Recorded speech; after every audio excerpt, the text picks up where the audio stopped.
Okay, so I'm making some crab stuffed mushrooms. So in my bowl, I have some cream cheese, some crab meat, some green onions, and breadcrumbs. And I put a little lemon pepper seasoning in them.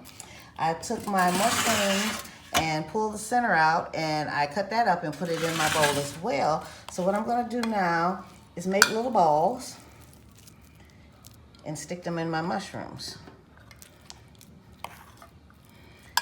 After I make my little balls, I'm gonna put some mozzarella cheese on them and then sprinkle them again with breadcrumbs.